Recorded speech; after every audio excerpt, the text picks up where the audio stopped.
The Farron Dozier Show on KCAA Radio, 106.5 FM, 1050 AM. Also streaming from the KCAA Radio.com website and nbrradio.us. We got to bless the show before we get started. Let's go. When I was in my mother's womb, I had a calling on my life to do something in the glory of God and marry it like a wife. Commit myself to his word and never be led astray. And when it's all over, when he comes, I'll be glad to see that day in the morning time.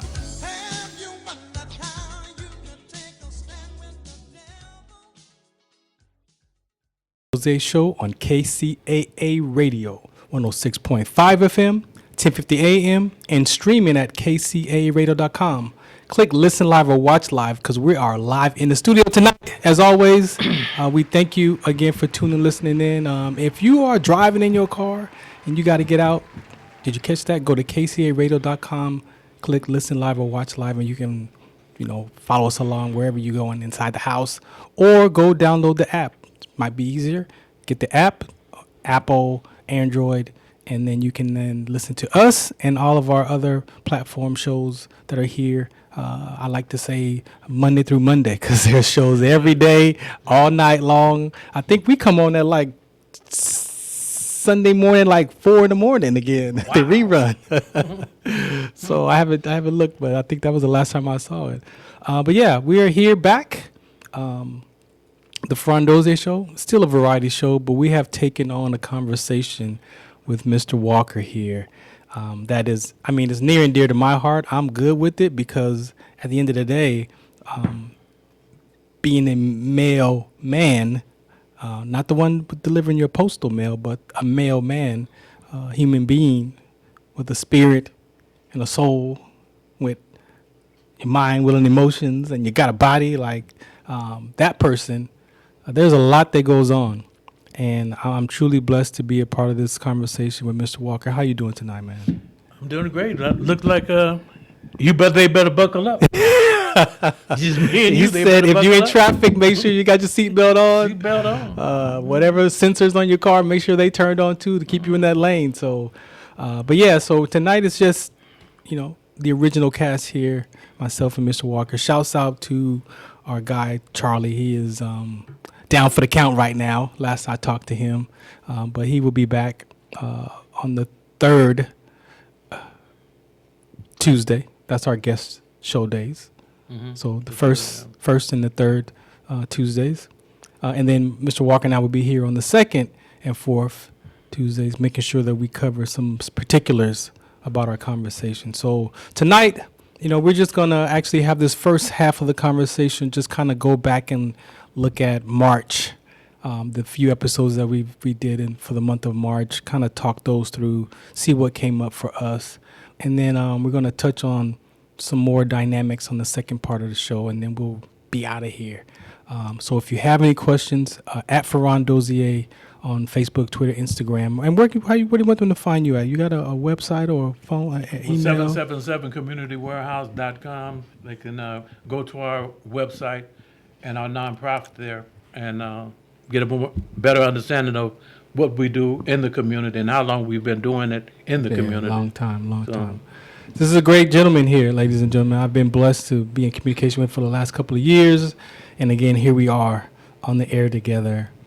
Instead of the phone lines, huh? We'd be on the phone. Exactly. We're burning them lines up. We were having these kind of conversations on the phone like a couple years back. So we're bringing it to you with more of a structure, but a place, as you say, to create this space for men to have these kind of conversations. So absolutely. Anything you want to say before we get started about March?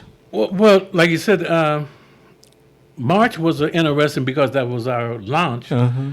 But even going back and looking at March, key things that stand out in my mind and looking back was the layers that have started to come off. Foundation. Yeah. Darkness. Darkness. And the different perspectives, like I said, as we indulge in the conversation and what really comes to light, Yeah. And then you could have talked about me. No, Brett. Credit goes to you because I will never embarked upon this journey if without those conversations that you and I were having. Yeah. You know, and they brought to light as you look back on your life and where you're at as an adult male man. Yes. You know, to get better. Yes. You know, instead of just sitting there going back and forth and having issues and not knowing how to address them. You know. Yeah. Well, I thank God. I give him all the glory because all the things that we talk about is, for me, he put me through those things as a very young child, going back to 2 years old. I can go as far as back as my memory of making up stories about my mom and my grandmother and just feeling lost as a child because, you know, transition and change for me was emotional, right? And so how else could I have these kind of conversations if I haven't been through there and experienced it for myself? So I personally don't talk about nothing that I can't, you know, speak from. However, I could listen, right? and communicate and ask questions. And for me, you know, being retired from the military it's not about understanding you. It's relating to you. You're a person. Exactly. You're a human being first, right? So if I listen to you and listen to your choice of words and how you're saying it and your facial expressions and your body language, I can get a sense of something's going on over there. Something is going on. Something's going on over there. But Why like you you say said, that? I mean, we can draw a comparison also. I mean, what you're going through in your childhood, you bring it up, and I can compare that. Wow, I never looked at my life that way, you know, and that opens up your eyes and your perspective to another view, you know, because a lot of times we paint ourselves in emotional corners and don't know how to get out of them. Yeah, you know, so for real. So let's play the PSA. This is a sickle cell trait awareness. Man, I was doing some heart searching over my conversation about sickle cell trait, and you know, I felt like I have been stuck a little bit, right?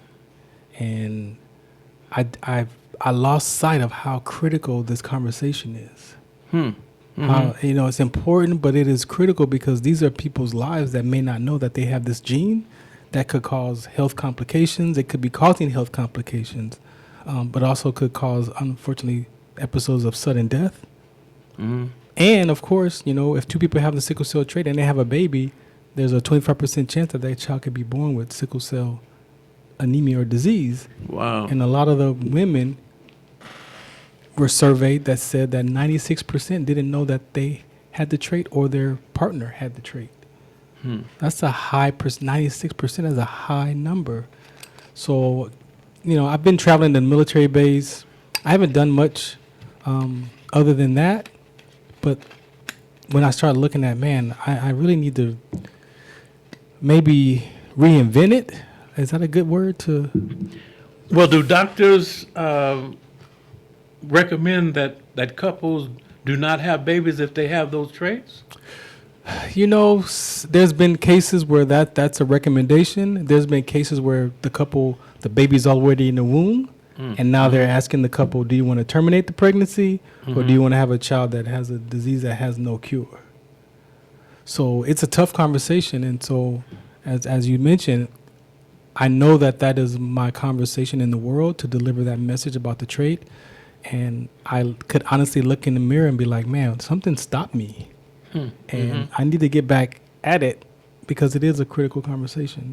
These are people are dying prematurely, possibly from exercising. People in the military, you know, youth playing sports. Like, it's a serious conversation. So, and then this month is Rhabdomyolysis Awareness Month, which is what I had with my sickle cell trait. So, just putting all that together, I was thinking like, man, I can't leave it to the government to have that conversation. Exactly. So I need to do my part. So this is my first PSA. I'm gonna drop another one soon, but this is my first PSA. Back when I started advocating, when I discovered that sickle cell trait was important, and it was part of my message. So I was still in the military. If you're watching this on the video, this is about early 2010, late 2009, possibly. But yeah, sickle cell trait awareness is very important. Listen to this, and then we'll be right back. Shout us out, what's the count? Hey, I'm Sergeant First Class Farron Dozier. I'm here at the military base, and I have the sickle cell trait. Now, why I got involved is I experienced what they call sickle cell trait exertion. and I was doing the Army physical fitness test, the 2-mile run, and when I got done, I collapsed.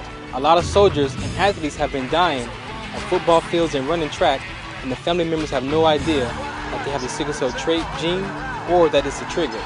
So my purpose is to mobilize the community so we can find out what's in your genes. How will life be if we could prevent another child from being born with sickle cell trait or disease? And if a child was born with the trait or disease, that the family members would have the education, awareness, and resources in every city that they lived in. So tune into our webinar series and find out what's the count. What's it count? What's it count? What's it count?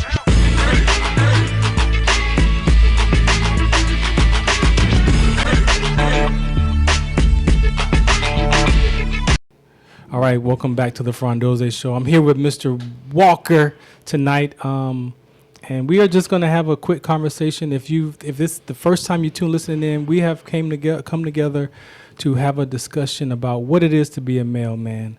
I have been on my healing journey for myself for the last 16 years. My transition out of the military from a medical retirement from sickle cell trait and rhabdomyolysis. I knew I had mental toughness because I played basketball, and being in the military all that long, but that anguish, I use that word, of anxiety, like that feeling I was having, I had never felt that before. And I had no idea what was going on. I felt it, but I had no words for it. I just knew that I just was shutting down emotionally. Especially when my body started breaking down and I couldn't barely walk.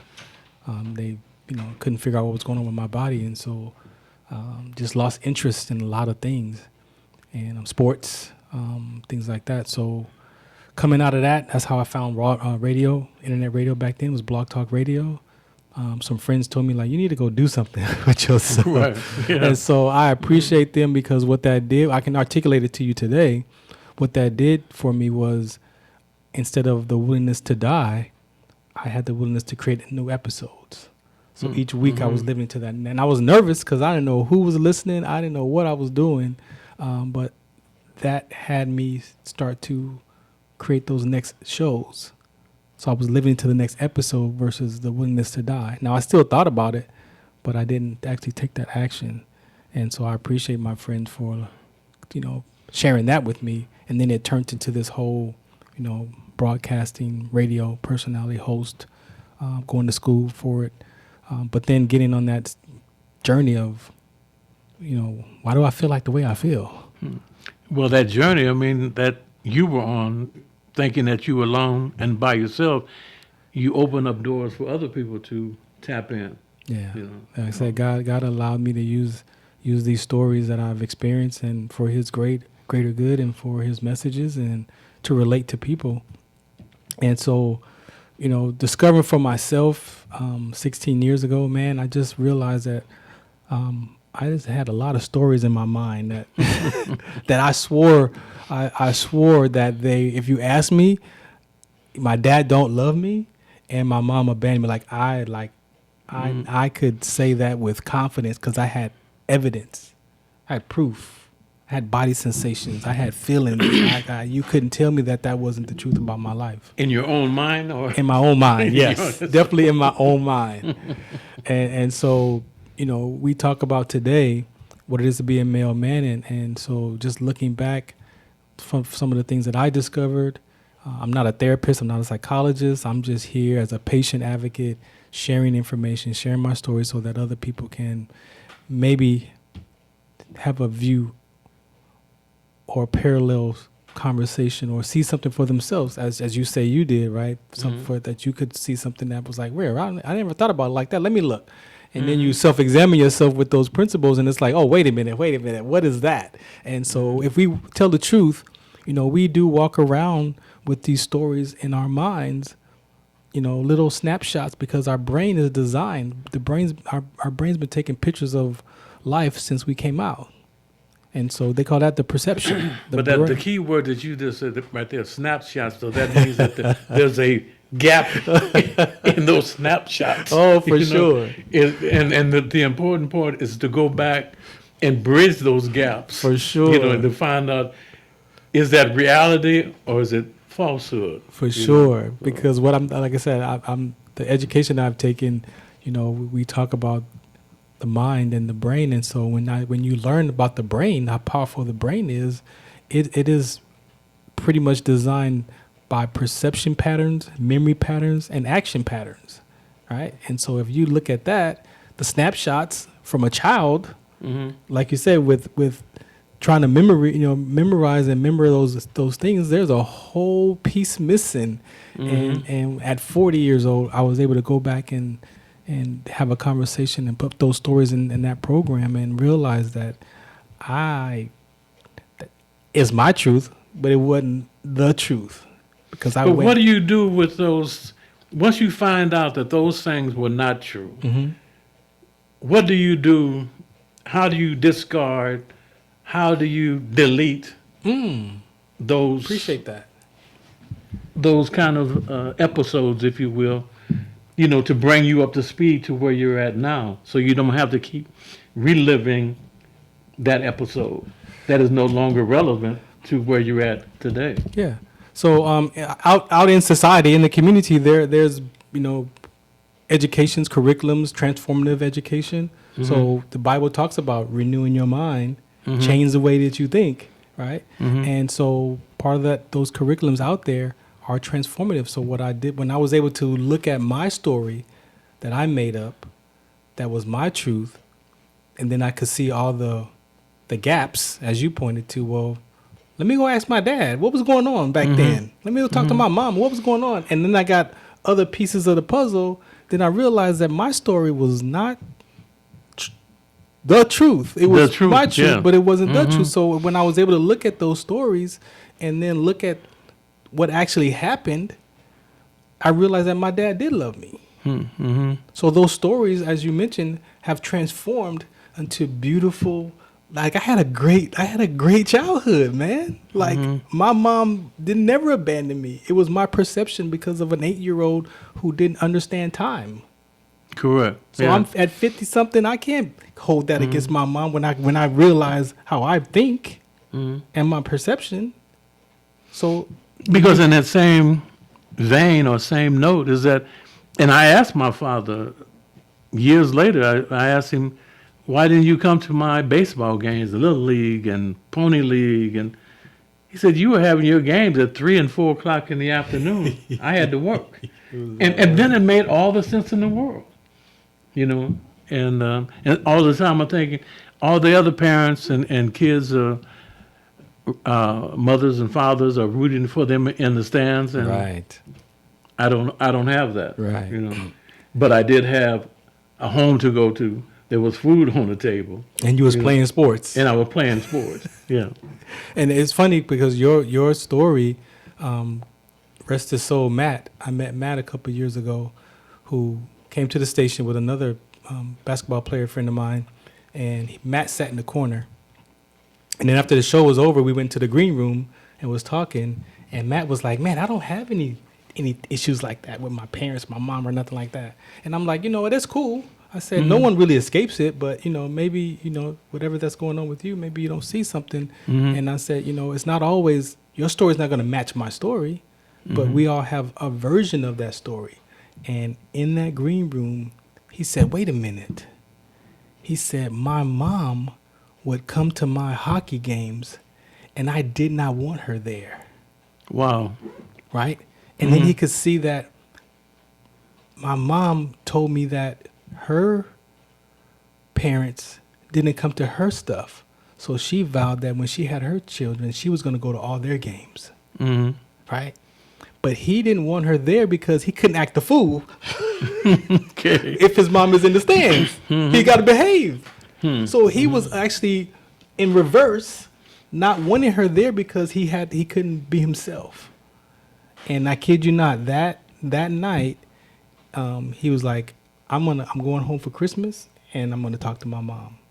And he did. He actually went home that December and had a conversation with his mother and helped clear up those thoughts of why he was so upset with his mom coming to the games. And speaking of his games, I made a point with my sons and grandsons today. I go to their games. Yeah. and support them, and from high school through basketball, whatever they're doing, to be a part of that process and let them know that they do have my support. Yeah.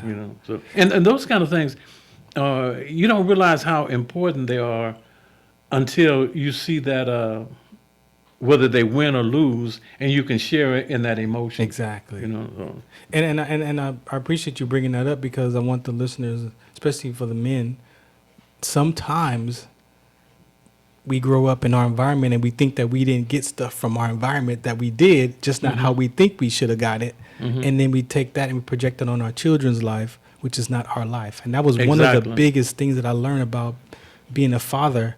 I think my youngest at the time was 12, that I learned in that education that as a parent, we have concerns for our children, but our children's concerns aren't their concerns for themselves. And that's the space that rebellion gets created in. Because because the children tell us, Dad, you're not listening to me. Dad, you're not listening to me. You're not because as a father, sometimes we don't want stuff to happen to our children, but that's not our life. So what I learned was, instead, set my concerns aside mentally, right? I'm aware I have concerns for my daughters, but set them aside and then find out, what are you worried about in the world? Exactly. What are your concerns in the world? What are your strengths? What are your weaknesses? So that they can then communicate that to me as a father and say, hey, I'm not worried about spending the night over my friend's house. I'm worried about A, B, C, and D. Oh, well, shoot. Well, let's talk through that one so I can help you figure that out for yourself. Don't give you the answer, but at least go through that. So now, guess what happens? Their weaknesses becomes their strengths, and guess what I get? I get what I want because I'm listening now. So my concerns are present because they're aware of my concerns, and I'm aware of their concerns. Well, and the same note is that I tried and did. I didn't want to put my fears of growing up on my sons. That and definitely I did not want them to follow my same pattern of growing up. So that for them to find their own way, and create their own dreams, because and I've shared this with you before. I never wanted to be like my father. But And I wanted them to have their own identity, their own sense of who they were, and they did, and they're doing to this day quite well. Yeah. So. And I said that in my emotional state as a child, I said the same thing. I do not want to be like my mom, and I don't want to be like my dad. And I turned out just like them in my own version. Yes. Right? Yes. In my own version, because you got to understand how the mind functions. What you resist persists. So if you're always resisting something in life, what's going to show up all the time? That what you're resisting persists. So it's always going to be there, bugging you, and you're trying not to be that, but you end up doing that same thing in a different way, but the results is the same. Well, I think it was last week that we spoke about, and I think it was Charlie when we were talking about the conversation that his son had with him about concerns and that is a beautiful feeling when you can sit down and have a one-on-one with your kids. Yeah. An open conversation so that they are not intimidated, they're fearful of expressing themselves. I didn't have that growing up. My father was not a communicator. His thing was, to sit down and have this type of conversation. You were speaking a whole different language that he wasn't going for. I needed this kind of conversation. Yes. Because I could tell you today that I was an emotional child, so I needed information because my mind would make up more stories. If you don't answer my question, get out of here because I said so. I ain't got time. Right? Then what am I going to do with that? I'm going to go sit down, and then my mind's going to make up a story about it. Then that's how I settle my own anxiety or whatever that feeling is of being, not. And then all of those heard. stories have to get unraveled, as you get older. You have to go back and unravel those same stories that you created. That's what I'm saying. You know. 54 years later, here we are. Yeah. And I'm unraveling 2-year-old stories that I made up, 5-year-old stories, 6-year-old stories, 8-year-old, 11, You tell 14. them the boogeyman, he don't exist. What do you mean? So this is why this is why we're here, and we're creating this space for men to come, be a part of this. This is not just the end all tell all. We actually have some conversations about having online presence with some men and having a conversation and having a presence in person for those in the area. Or you want to drive out here when we set that up, you can come in person and sit with us and have these conversations. But ultimately, have a conference that we want to have the men and women to come out, have those discussions like we're having here, because we actually have curriculums, we have principles, we have conversations that you can actually sit down and put your life in those stories in our program and possibly unravel some of those old stories from. Well, that was brilliant that you brought the woman guests that brought a whole different dimension to the talk. Yeah. And it really opened up doors, and because if we're talking about being a man, how can we talk about a woman's point of view? Yeah. Yeah. So and she brought up some good points, Yeah. and that's why I'm saying to have that type of conference where both women and men come together to communicate, and then relate to one another. Exactly. Again, we just sometimes just get thrown in a relationship, and now you got to try to figure it out. Now it's all trial and error. And that was one of her conversations. It was like, if I'm stuck in how I view relationships, I'm gonna dominate the relationship, and it's gonna look like it's competitive because I'm trying to control it. I'm trying to control the outcomes. I'm trying to make sure everything is safe, but I'm not even communicating that verbally because maybe I wasn't taught that that's what I'm supposed to do. But the operative word you used there was stuck. Stuck. Once. But how long do you have to be stuck before you realize this is not where I want to be? Yeah. And people keep going through the motions of being stuck, knowing they're stuck, but they stay stuck because they won't sit down and talk. Right. Yeah. And because stuck is a way we describe our experience. You ever heard people say, "Oh, I feel like I ran into a brick wall"? Like you ain't. I mean, unless you actually ran into a brick wall. But we talk and describe life as if I've just hit a brick wall, and it's painful. That's what people are saying. Like I feel stuck. I feel like I've ran into this wall and I don't know what else to do. But it's not that you hit a wall. It's how our mind functions and how we describe life, and versus saying, "Oh, I'm struggling. You struggling? I'm struggling. We struggling? Yeah, we struggling. Okay, but then I'll talk to you later." But no one is vulnerable or open to say, "Hey, I got financial issues or I got relationship issues." Oh, Well, that's what I was getting ready to say. When that stuck part too is that we're stuck now because we just bought a new home, and I can't afford it by myself. You can't afford it by yourself, So we have to go through this. Now we have to maintain the facade of being happy to the world outside. But inside, again, we're stuck, and because we got to pay the mortgage, because we have kids, and we don't want our kids to grow up without a 2-parent home. But in fact, they are growing up in a 2-stuck-parent home. And I appreciate you, bringing that part up, because one of the things that triggers in my mind is even in society, they talk about, single parent, single mom, single dad. Do we really tell the truth that even though both parents is in the house, they might not be present? So what do you think is going to happen? But also there is going to be, and this is an empirical truth, there is going to be a natural break in communication between that child and that father, and that child and that mother. There's a natural break. Oh, but I got one for you too. On the other side of that coin is then, well, we're going to get unstuck. We're going to get a divorce. Oh. Now, you give your kids a choice. You can either come with me or go with your mother. Yeah. I mean, I know that world all too well. Well, I'm divorced, but I didn't have the child choose. I mean, it was automatic. In my mind, it's automatically you go with your mom. because I was. Well, I'm with you. That was a no-brainer with me too. Nope. I did not want to lock myself up in jail with my father's, rules. No, Yeah.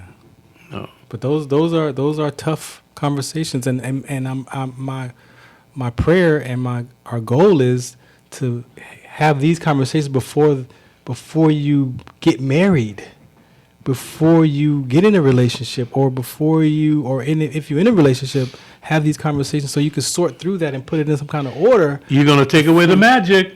What magic? There's no magic. What magic you talking about? The experience of magic? The illusion of we're gonna live happy ever after.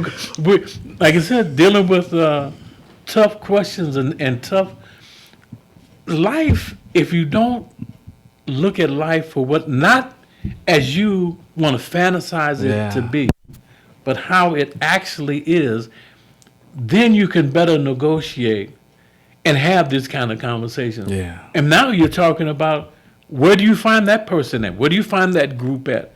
Look how long it took me personally to catch up with you to have that conversation on the phone to get to this forum that we're having now. So it's a lot. And back to our conversation, that's why for me it was like, even in my the last 16 years, just trying to figure out my ingredients, my foundation. I got we have foundation skills, right? We do have communication skills, foundation skills. We say we listen, but sometimes we listen to react. So we're not listening. When you have communication can be harmonious. Again, because I'm listening to you. I'm not already trying to figure out what I'm going to say next. Right? Or I'm not trying to understand you. I'm trying to relate to you. So I'm listening to you, your tone and all those things. And then great communication is, well, let me let you hear what I heard you say. Tell me if this is what you said. Very right? good. That's a different conversation than me reacting to what you said and not even dealing with what you said that needs to be heard. So now you walk around unheard or be experienced. And I don't have to defend that position, because we have one gentleman who talking about, I think in black and white. So if I think in black and white, now you have to put yourself in a position, well, how do I communicate with this person now? The gray area. When mine is in technicolor. I'm seeing all colors. You're Technicolor? You got Technicolor? Yeah. I need your glasses. Yeah. Well, yeah, and people, just like you, and I'm 100% in agreement with you, is that, are we really communicating to understand that person or understand where I'm at in the conversation? Yeah. Are we just communicating because I want to defend my position? Yeah. So to have a common goal of to be human, speak to another man with respect, to understand what they're going through, and if we can assist them in their journey, wherever they're at in that journey. Yeah. And that's what's very important here, because when you lean in, you can either participate or you can listen, and if anything touches a nerve, then you jump in, because everyone doesn't have that, I want to just sort out all of my problems, put all of my problems here on the table. It's not happening. Why not, though? Well, it's a level of trust. Oh, there you go. Okay. Trust. What else? You got another one? Vulnerability. Okay. Yeah, there we go. Maybe I won't measure up to what this form of what a man is supposed to be. All those things come in the mix. Will this be held against me? I old as you are, you don't know that. that was common sense, right? Yeah, common sense. That was common sense on one of the episodes that we had. You got to watch that one. And truth, you cracked him on that one. You said, well, that may be your truth, but it's not my truth. So then where do we go if it's he not? Called time out. That's what he did. He said, wait a minute. I have to defend this position. So it's beautiful, because even to be able to have that conversation with a person and still walk away validated no animosity, love is present. You know, that's that sense of belonging is still there. We're still friends. You know, but that was a real conversation because Yes. for some people, there is no such thing as common sense. None. We all grow up in different environments and backgrounds, and we use words to describe. Like you said in that one episode where you was eating fried chicken, but the Hispanic couple, the Aguilars, was eating chicken. But Tacos. it's like we both eating chicken, We both eating chicken. just You in know? different ways, Yeah. different forms, right? And so those are the dynamics that if I'm secure, you know, with who I am as a person, with my background and owning my past, it was like, okay, then let me set my concerns aside, my positions, give it my opinions, and see why do you say it's black and white? Then I could hear, well, no wonder you think it's like black and white because how you were taught that. But then there's another side of it, though, and we can have that gray area conversation because that person. But this is the part where I think we missed in the first 40 minutes is you got to be willing to have this kind of conversation, though. Exactly. And you pointed to that. At some point, you got to be willing to have this kind of conversation with a person. And that willingness must come within yourself. Yes. You know, you can. I don't care if the environment can be perfect.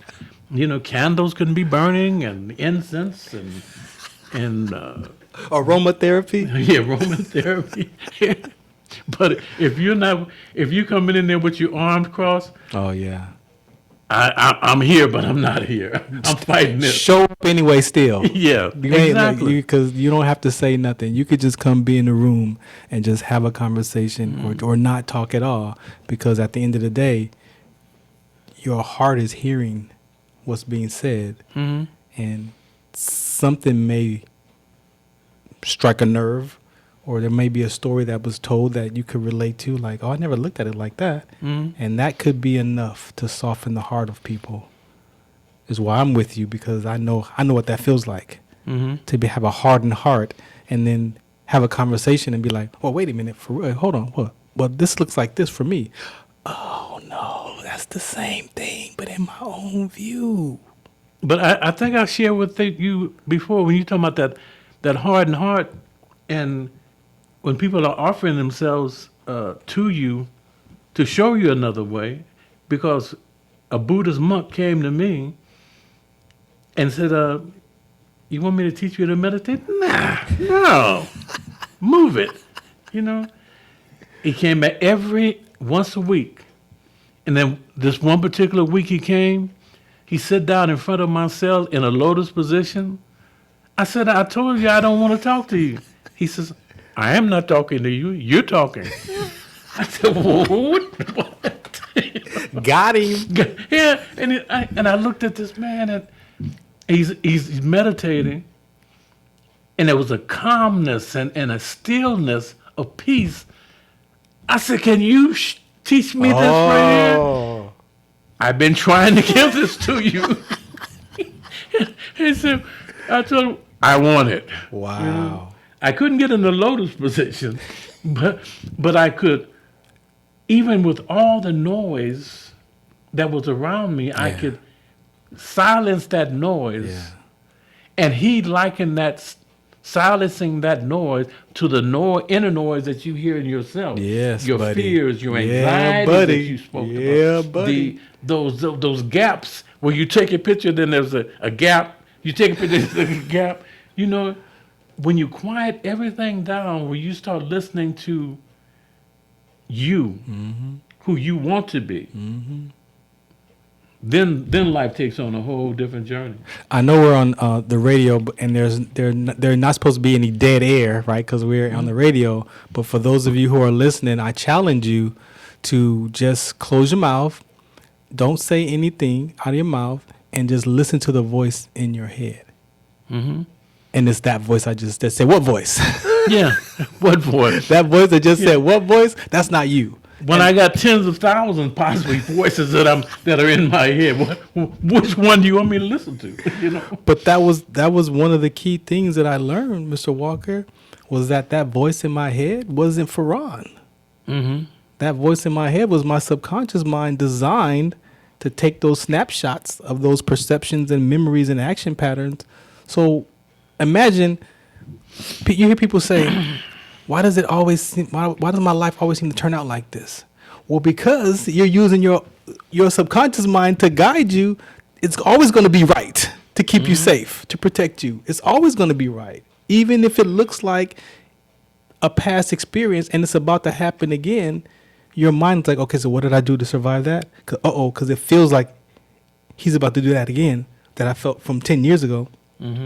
So I then behave and dance with the way you're acting, which is how I protected myself from that experience. And then I'm like, yeah, see, I knew he was going to do that. I knew he was going to do that. But I got one for you. Now, you talking about dead air and listening to the voice in your head. And then you're listening to the voice in your head, but then you step outside of that yourself into the world, and now the world is trying to pull you in all kind of different directions. Yeah. Hey, over here. Yeah. You know, why are you going that direction? From right over here. Yeah. You know, then what do you do?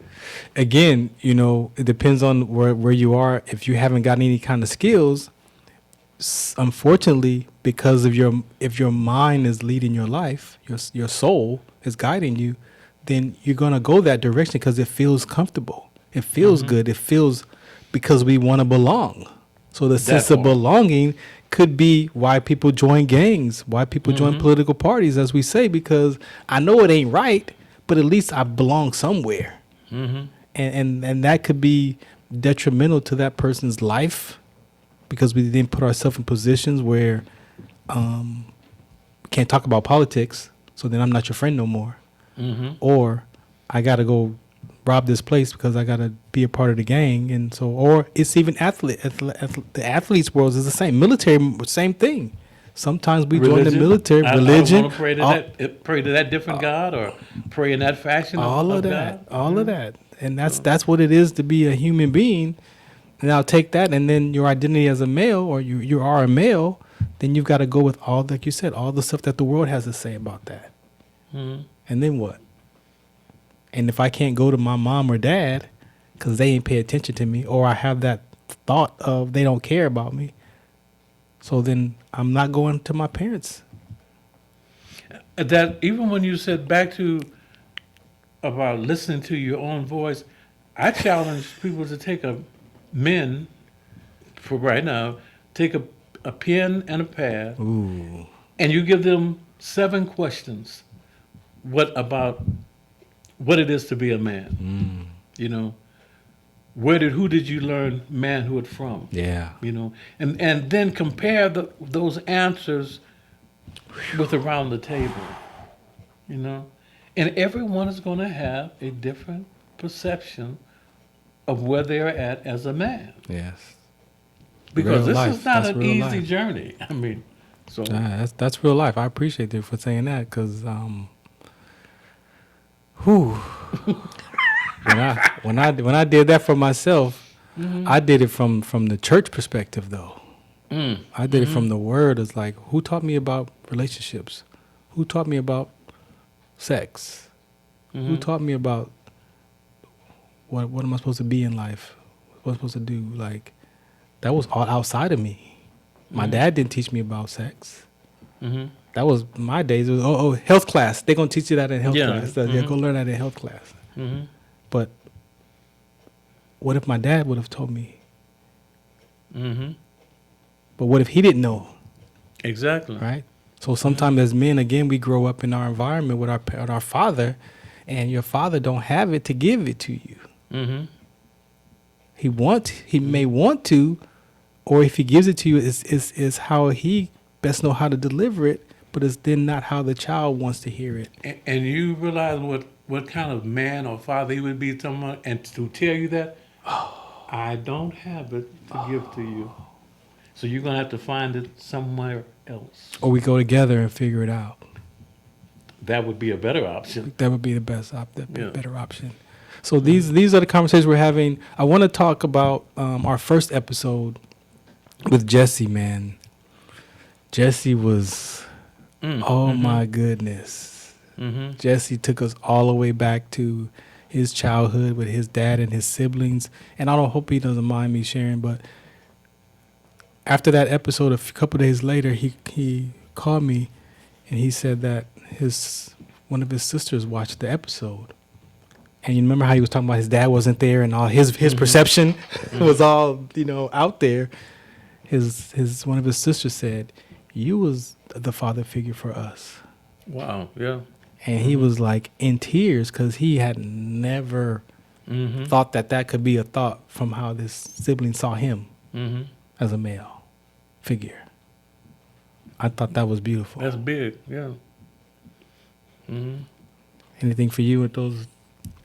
I mean, even when you said that, and it brought back memories of him expressing that, like, wow, it's amazing how people are knowingly or unknowingly sizing you up, sizing you up to the point of how does that experience relate to my life? Yeah. And that's the only way that you get a real impact and start communicating is comparisons. Yeah. Not one being greater or or whatever, but I mean it's a comparison so that I can relate to you, to the topic matter. So And I'm gonna add this part before we get out of here. My biggest thing that I could articulate to you today, especially after being back in church the last 6 years and filtering all the world stuff, all the mental health stuff, and all the personal development educations and grief counseling, filtering all that through the Word, right? And I realized for myself that I have been living, avoiding shame, embarrassment, and disappointment, and not just in other people, but in myself first. So when you say, how can we have conversations and bring men together in forums and have talks and things like that, it's like, how can I do that when my mind is like, bro, you better not. You better not say it. But I want to say it. I'm in my head, I want to say it, but it's about you better. You remember the last time you said that? You remember how you felt? I'm going to put you on the spot. Go ahead. Go to 23rd Psalms. Ooh, we're going to go to 23rd Psalms. There we go. What are we leading to? You gotta keep talking because we can't have no dead air. 23rd Psalm, paraphrasing, yea, though I walk. Oh, that one. Through the valleys and shadows of death, I will fear no evil. Okay. Now, you spoke about taking your emotions through a church in religious or spiritual sense. What is your interpretation of that when you read that or hear that? So, only because where I'm at today, that is more about my heart, my mind. Mm-hmm. Because when for me, my revelation for the word of the principles that is about the heart of man. Mm-hmm. So sometimes we look at the doing of what it is and not the being. Mm-hmm. So for me, I learned to put that in order, and so we're human beings, not human doings. Mm-hmm. And so if the word is about the heart of us and transforming our minds in the way that we think, then sometimes in our minds, this shadow of a doubt and all this stuff comes into play. But you said it, you circled around and yea, though I walk. It's not you, your mama, your kids. Yeah. Yea, though I walk. You must find who you are in order to walk through that valley, and where you're going to get the strength to continue that walk. Yeah. Because if you don't, you're going to be stuck forever. And it's being able to sort through your mind who the I is. That's right. And so again, when I learned that voice, when I sat in that class and I challenged that voice in my head, and I separated it from who I was, that voice, Farron is the one observing. My spirit is the one observing all that chatter, right? But I never knew that. I never knew that I could question my thought. I never knew that I could grab that thought and put it through a cognitive behavior therapy curriculum and say, "Is that thought exaggerated?" Now, you already know where I'm going with this one. Where you How going? old were you with there? How old were you? 40. See, yeah. 40. Yeah. 40. I'm 56, so that's my 16 years. The last 16 years, almost. I think I took a break for like about 6 or 7 months, and I was like, "No, I got to go back to this education because it was helping me understand my character, my behavior, my personality, and my body language." Right, and so I went back. So I'm 16 years at least. I've been actively peeling off these layers, and then the last out of the 16, 6 of those have been in church, studying the Word and applying those principles and having the Holy Spirit guide me and trying the Spirit by the Spirit and asking for forgiveness and talking to God and speaking and finding those passages in the Bible that still happen today. Well, in that Experience. process, did you ask yourself for forgiveness? You know what? I had to ask myself for forgiveness at least 12 times. And the first one that I discovered was when I collapsed from the sickle cell trait exertion. That day that I was taking that Army physical fitness test, I turned the corner on the last lap. It was 15:45. I was 36. I had 17:1 to pass. So I'm good. I'm like, I hear the instructor 15:45, 15:46. I'm like, oh shoot, I'm good. So we're trained in the military to sprint the last lap. So my mind says, get your best time because I'm in a school. So you want your best time to increases your grade. So I take off to sprint. That was 06. In 2012, I'm in one of my development classes, and I go up in the front of the class because I'm going to answer the question because I got it figured out. And whatever I said, the coach said, have you ever forgiven yourself? I said, what? What? He said, yeah, go sit down. And as soon as I sat in my chair, Willie, I kid you not, that story popped in my face. And I was like, I'm mad at myself for sprinting that day. Because I didn't have to sprint. I could have still been in the military. I could have been made an E8. I would have nothing like, so I was beating myself up all those years, mad at myself that I sprinted that day. So I had to forgive myself for sprinting. But what was the military going to make you that part of the man that you see today? Oh, the military was just feeding the monster. It was the military gave me the things that I thought I was missing in my environment. Okay. My dad didn't love me. My mom abandoned me. So I'm in the military. Everybody loves a soldier, right? So I got love Uniform, yeah. from the uniform, right? So, and then I was never alone because in the military you have to have a buddy with you. So I was never alone, and I felt love. And I was responsible. So I took jobs that made me prove to myself that I was responsible, like being a supply sergeant and having a property book of $5 million. And you got to get it from me and sign for it. So I got all the keys. Wow. So yeah, I could go all the way there Very to why good. we even choose jobs based of our sometimes emotional traumas. It's real life. What about you? What you got before we get out of here? This is good.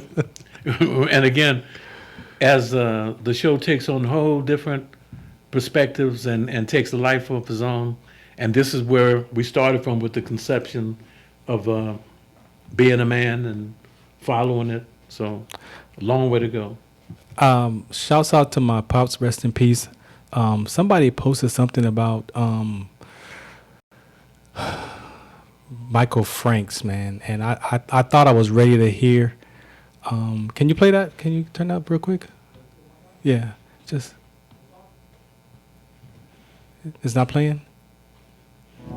There. My dad introduced me to Michael Franks. When slide calls, The prophet speaks. when slide calls. Don't touch that. You ever heard that? The sky Oh my goodness. I almost cried. Dice are tossed. war is won, the battle's lost. When slack calls, it's 13 takes. When slack Yeah, calls, so that's, I want to talk about grief because that song reminded me of my dad, man, and I almost started crying because I still realize I got some work to do. stuff there, yeah. So, but I appreciate that, man. Anything before we got out of here? We got a couple more. No, you wanna say to the always a people? pleasure, my brother. Always a pleasure, man. Thank you for Yes, this sir. opportunity to share this platform with you. Again, catch us next Tuesday. We'll be back. He and I will be back, going into some more depth of the conversations. And if you want to be a guest, shout us out at Farron Dozier, Facebook, Twitter, Instagram, and we'll set you up to come and be a guest. Appreciate you. Shout us out. What's the count? Miss your favorite show? Download the podcast at kcaaradio.com.